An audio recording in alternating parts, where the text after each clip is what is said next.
कहमस ने इब्न बरीदा से, उन्होंने यही बन यामर से रवायत की। उन्होंने कहा कि सबसे पहला शख्स जिसने बसरा में तकदीर जैसे इनकार की बात की, माबद जहनी था मैं, यही और हमीद बन अब्दुर्रहमान हमीरी हज या उम्रे के इरादे से निकले।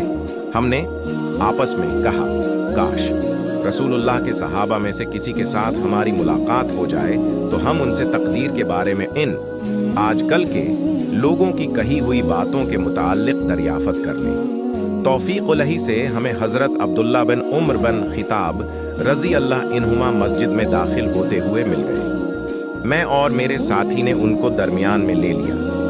एक उनकी दाएं तरफ था और दूसरा उनकी बाएं तरफ। मुझे अंदाजा था कि मेरा साथी गुफ्तगू उसका मामला मेरे ही सपर्द करेगा। चुनांचा मैंने अर्ज की, ए अबू अब्दुल रहमान, ये अब्दुल्ला बिन उम्र रजी अल्लाह अन्हुमा की कनैयत है। वाक़िया ये है कि हमारी तरफ कुछ ऐसे लोग जाहिर हुए हैं जो कुरान मजीद पढ़ते हैं और इल्म हासिल करते हैं और उनके हालात बयान किए। इन लोगों का ख्याल है कि तकदीर कुछ नहीं, हर काम नए सरे से हो रहा है। पहले इस बारे में न कुछते है न अल्लाह को उसका इल्म है। इब्न उम्र रजी अल्लाह अन्हुमा ने फरमाया, जब तुम्हारी उन लोगों से मुलाकात हो तो उन्हें बता देना कि मैं उनसे बरी हूं और वो मुझसे बरी हैं। इस उजात की कसम जिसवा के नाम के साथ अब्दुल्ला बिन उम्र हिल्फ उठाता है, अगर उनमें से किसी के पास अहद पहाड़ के बराबर सोना हो और वो उसे खर्च भी कर दे तो अल्लाह ताली उसकी तरफ से उसको कबूल नहीं फरमाएगा, यहाँ तक कि वो तकदीर पर ईमान ले आए। फिर कहा, मुझे मेरे वालिद उमर बिन खत्ताब रजी अल्लाह अन्हा ने बताया, एक दिन हम रसूलुल्लाह की खिदमत में हाजिर थे कि अचानक एक शख्स हमारे सामने नमूदार हुआ। इसके कपड़े इंतहाई सफेद और बाल इंतहाई सियाह थे। इस पर सफर का कोई असर दिखाई देता था, न हम में से कोई उसे पहचानता था, हत्ती कि वो आकर नबी इकरम के पास बैठ गया और अपने घटने आपके घटनों से मिला दिए और अपने हाथ आपकी रानों पर रख दिए और कहा, ए मोहम्मद एक की मुझे इस्लाम के बारे में बताइए।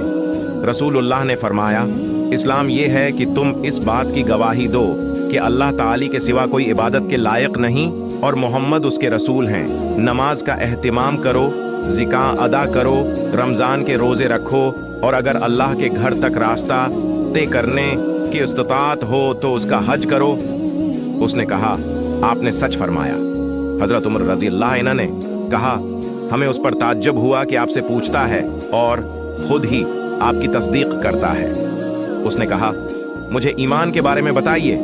आपने फरमाया, ये कि तुम अल्लाह ताली, उसके फरिश्तों, उसकी किताबों, उसके रसूलों और आखिरी दिन योम क़ियामत पर ईमान रखो और अच्छी और बड़ी तकदीर पर भी ईमान लाओ।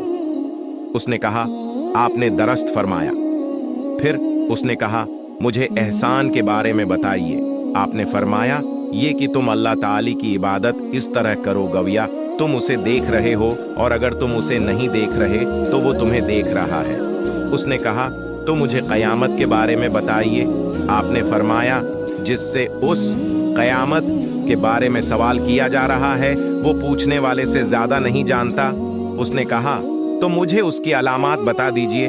आपने फरमाया, अलामात ये हैं कि लौंडी अपनी मालिका को जन्म दे और ये कि तुम नंगे पांव, नंगे बदन, महताज, बिकरियां चराने वालों को देखो कि वो ऊंची से ऊंची इमारतें बनाने में एक दूसरे के साथ मुकाबला कर रहे हैं। हजरत उम्र रजी अल्लाह अन्हा ने कहा, फिर वो साइल चला गया। मैं कुछ देर उसी आलम में रहा।